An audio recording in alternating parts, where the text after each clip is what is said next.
اور نبی مکرم صلی اللہ علیہ وسلم کے علم کا کیا معاملہ ہے کہ آپ کی زبان اقدس سے جو کچھ نکل جائے وہ حدیث بن جاتا ہے۔ آپ کے مبارک افعال کو دیکھیں تو وہ حدیث بن جاتا ہے۔ آپ کے سامنے کوئی کام کیا جائے اور آپ خاموشی اختیار فرمائیں تو وہ اس کے جائز ہونے کی دلیل بن جاتا ہے۔ اور نبی کریم صلی اللہ علیہ وسلم کی جو صفات ہیں کہ آپ کا چہرہ مبارک ایسا تھا، آپ کے بال مبارک ایسے تھے، آپ کا لباس مبارک ایسا تھا، یہ آپ کی صفات کا ذکر بھی حدیث بن جاتا ہے۔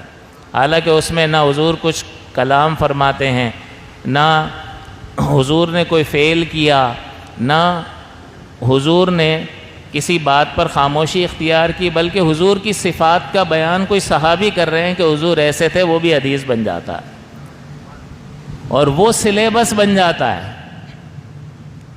بخاری کیا ہے، مسلم کیا ہے، بڑے بڑے علماء پڑھتے ہیں اور اس کے لیے، اس کو سمجھنے کے لیے پہلے 4-5 سال لگاتے ہیں، موقوف علیہ تک علم حاصل کرتے ہیں، پھر قابل ہوتے ہیں کہ نہ حدیث کو سمجھا جائے اور مطالعہ کیا جائے۔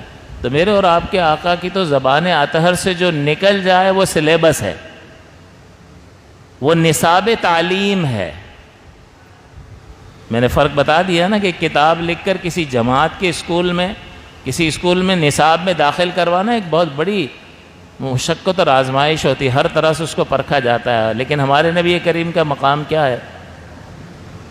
جو زبان اقدس سے نکلا، جو آپ کا فعل مبارک دیکھا گیا، جو آپ کا سکوت دیکھا گیا، خاموشی کسی فعل پر، اور جو آپ کی صفات مبارکہ ہیں، یہ سب حدیث ہیں اور سبھی سلیبس ہے، سبھی نصاب تعلیم ہے۔ تو آپ کا تو پورا وجود جو ہے وہ سکھا رہا ہے، اس لیے کہ یعلمہم الکتاب والحکمہ، معلم بن کر تشریف لائے ہیں۔